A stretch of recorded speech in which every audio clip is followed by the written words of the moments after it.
Telugu Desam party అధికారంలోకి వచ్చిన తర్వాత వైఎస్ఆర్సీపీ పార్టీని బలహీనపరచడానికి తన శక్తి మేర పనిచేస్తుందనే చెప్పాలి.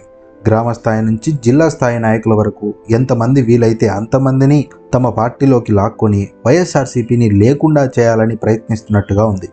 అందుకే ఇటీవల వైసీపీ ఎమ్మెల్సీలతో పాటు వైసీపీ రాజ్యసభ ఎంపీలను కూడా ప్రలోభాలు పెట్టి పార్టీలోకి తీసుకోవాలని ప్రయత్నించింది.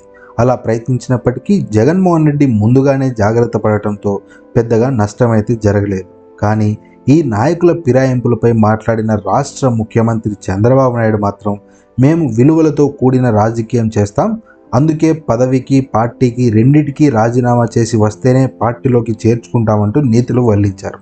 కానీ చంద్రబాబు గారి గతం తెలిసిన వారు మాత్రం బాబు గారి మాటలకు నవ్వుకున్నారనే చెప్పాలి. అదే సమయంలో మరి వైఎస్ఆర్సీపీ మేయర్లను, వైఎస్ఆర్సీపీ మున్సిపల్ చైర్మన్లను ఎందుకు పదవికి రాజీనామా చేయించి పార్టీలోకి తీసుకోలేదు, పదవికి రాజీనామా చేయకపోయినా పార్టీ కండువాలు కప్పి పార్టీలోకి ఎందుకు చేర్చుకున్నారన్న ప్రశ్న కూడా చాలామంది వ్యక్తం చేశారు. ఇప్పుడు తాజాగా వైఎస్ఆర్సీపీని వీడి టీడీపీలోకి చేరిన పుంగనూరు మున్సిపల్ చైర్మన్ అలీం బాషా, అలాగే 8 మంది కౌన్సిలర్లు పార్టీ మారిన కొద్ది కాలానికే టీడీపీకి షాక్ ఇచ్చారు.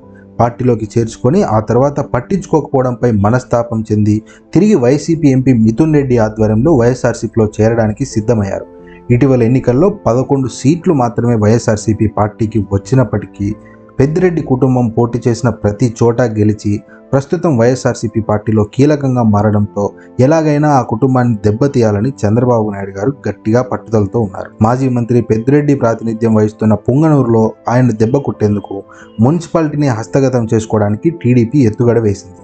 పార్టీలోకి చేర్చుకున్న తర్వాత టీడీపీ ముఖ్య నాయకులు ఫోన్లు చేసినా కనీసం పలికే పరిస్థితి కూడా లేకపోయింది. దీంతో తాము మోసపోయామని చైర్మన్లు, కౌన్సిలర్లకు అర్థమయ్యి వైసీపీని వీడి తప్పు చేశామని గ్రహించి మిథున్ రెడ్డిని సంప్రదించి ఆయన గ్రీన్ సిగ్నల్ ఇవ్వడంతో ఈరోజు తిరిగి వైసీపీ కండువాలు కప్పుకోవడానికి సిద్ధమయ్యారు. ఇప్పుడు ఈ ఘనత మొత్తం మిథున్ రెడ్డికే చెందుతుంది. ఆయనే మళ్ళీ వారిలో భరోసా నింపి పార్టీలో చేర్చుకుంటున్నారు అంటూ వైఎస్ఆర్సీపీలో వినిపిస్తుంది.